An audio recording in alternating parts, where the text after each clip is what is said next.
Hello, and welcome to the first ever episode of Scanning the Industry. Not only is this the first UVeye podcast, but it is the first podcast I have ever hosted. So hold on tight because you never know what is going to come out of this Southern girl's mouth during a normal conversation. So let's see what our 20 minutes together is going to bring.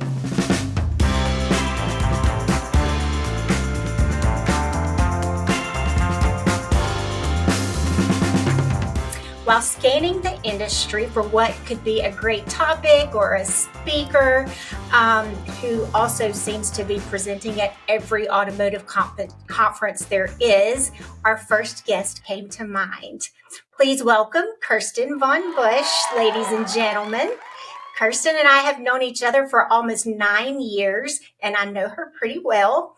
She and I first bonded over our love for bulldogs. I had my first bully for 10 years, and I currently have a 4-year-old English bulldog named Tyson, and he is definitely the baby of our family. When we met, Kirsten had 2 bulldogs and a friending ceremony for them, and I would love for you to tell all of us about that event. Well, thanks for having me, Jamie. I'm thrilled to be here, and I'm so honored to be your first guest. What a fantastic privilege. Well, as you said, I have a love for English bulldogs, and over the years, we have owned 4 of them. We currently have 1 senior resident in our home. His name is Wampa, and he is 11 years old, which is rather old for a bulldog, and he's kind of a cranky old man, but he's our cranky old man. And several years ago, he had a best friend by the name of Paisley, and we adopted both of them from a rescue in the Chicagoland area. And we hosted a Best Fur Friends Forever commitment ceremony just to bring awareness and raise some money for that rescue organization. Oh my gosh. And I got to see pictures from the event. And I would just like everyone to know that Pinterest would be full of envy. I mean, it was absolutely amazing. And I'm pretty jealous because it might have even been better than my wedding. I'm not sure. So my goal is for everyone to know you a bit better by the end of our show. And since UVeye can scan a vehicle and we can get the condition back in 20 seconds or less, we're going to see what we can learn about Kirsten in that same amount of time. So, are you ready? I'm ready. Okay, let's go. First job. Ooh, dishwasher at a local supper club in Wisconsin. First car. A Ford Escort GT. Manual or automatic? I can drive both. NADA conferences you have attended? Oh my gosh, I am in the double digits. I would have to sit down and do the count, but I'm going to say 15 plus.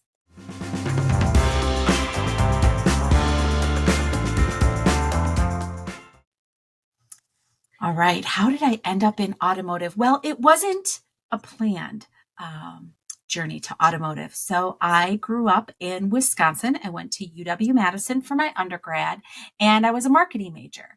I interviewed with a startup marketing research company after college, and I joined their organization. And we were doing a number of different market research projects, but several of them were in the automotive space. And I'm going to date myself here, but we were sending out paper surveys to dealership buyers, and I was doing the 10 key tabulation and all the data analysis from those surveys. And quickly, we recognized that there was a need in the market for dealers to have this insight about their customers. And we grew from just doing paper surveys with the dollar to encourage people to complete them to a full-blown customer relationship management software platform. And our company was acquired by a large DMS provider. And then I found myself in the Chicagoland area after that acquisition, and the rest is history. I've only ever been in the auto space in my professional career. That's so funny because my path is very similar. Graduated from college and ended up in my first job being in automotive and actually being with AutoCheck. So, and that's really how you and I met. And I guess that's about 9 years ago. Um, my position that I had in my former career um, allowed me to work closely with you. And I loved every minute of that. And because AutoCheck is a vehicle history service, Mhm. we know that it can enhance a condition report or inspection technology services. So I would love to know your thoughts on how that works and how those complement each other specifically at an auto auction. Yeah, I think they complement each other so well because, I mean, with a auto check vehicle history report, you have the insights of that chronological reporting that has been provided. So, how many owners has the vehicle had? What is the history from an accident perspective, from a damage standpoint? But we absolutely recognize that any vehicle history report, auto check as well, can only report on what's reported to us. Not all accidents are reported. So we would always recommend that someone, when purchasing a pre owned vehicle, has it inspected by a licensed third party mechanic. And with that virtual inspection that you offer, it's just a wonderful way of combining the history that we know about the vehicle with the front and center physical inspection. Absolutely. And we'll just give a little plug there. AutoCheck is the preferred vehicle history of the auto auction industry. How do you see that UVI could help with the consistency of auction announcements? Well, I think having the view, right? I mean, we're such a visual society these days, right? I mean, where we want to see it. Let me see the picture, let me see the video, and having not just the history of what's reported, but the visual representation of that, I think just adds additional credibility to what has been reported. Absolutely. So, if we're thinking about those auction announcements and the consistency of that data specifically for the auction industry, how many vehicles do you think we're really talking about? Well, I mean, for US vehicles in operation, there's over 280 million cars on the road in general, right? However, we do know how many of them have been to auction. And just because it's been to the auction, though, that doesn't mean it's a bad thing. What we really want to know is how many of them have that auction announcement activity. And we know that over 3.3 million vehicles on the road have an auction announcement, which typically then is representing, some structural frame damage or other insights that someone would absolutely want to be aware of prior to purchasing the vehicle. Absolutely. So, Kirsten, we talked a little bit about AutoCheck being the preferred vehicle history service to the auction industry, and you gave us some statistics around that. Could you just dive a little deeper into that? I would love to know more about those statistics and what you guys are seeing at auction. Yeah, absolutely. So, first, to look at how many vehicles are on the road in general, right? I think if we look at specific statistics, it helps to have sort of the bigger picture. So, I mentioned Right. there's 280 million vehicles on the road. So, that's cars and light duty trucks in operation in the United States. Now, we know for those 280 plus million vehicles on the road, over 121 million of them have been to an auction, right? And you know what? Lots of vehicles go to the auction. That doesn't mean that they have had an announcement. And that's where the AutoCheck data is really valuable because there's over 3.3 million vehicles on the road that have an AutoCheck exclusive auction announcement. And that's where you want to make sure you're protecting your brand, you're protecting your reputation, you have that insight and information to make an informed decision about whether or not you want to purchase that vehicle, and then, of course, at what price point you would put it at. Absolutely.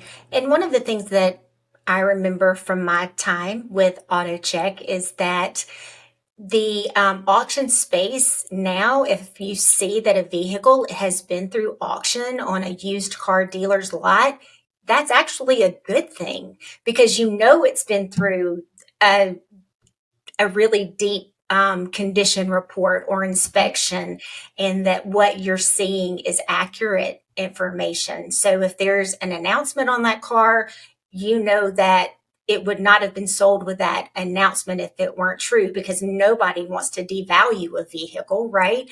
So, and if there's not an announcement on it, then you also know that that's really good because of the National Auto Auction Association and the standards and everything that's required.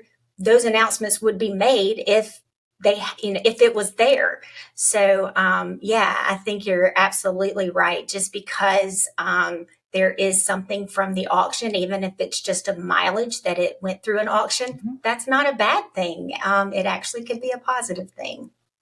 Absolutely. Yeah. What's reported? And then you know it was at the auction and it wasn't reported, but it was inspected. Absolutely.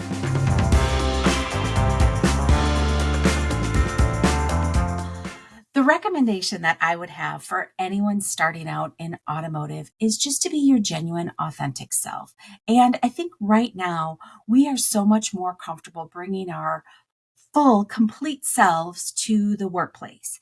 And when I started out as a younger woman in automotive, 20 plus years ago, there weren't as many women in the space. And I wasn't necessarily as comfortable with being completely myself. I felt like maybe I needed to present myself as older or more mature or, just kind of mask that feminine aspect. And I no longer feel that way. I feel as though I can represent myself, my genuine, true, authentic self. There's no longer, like a work and a personal. It's just blended together where this is who I am and this is the industry in which I work.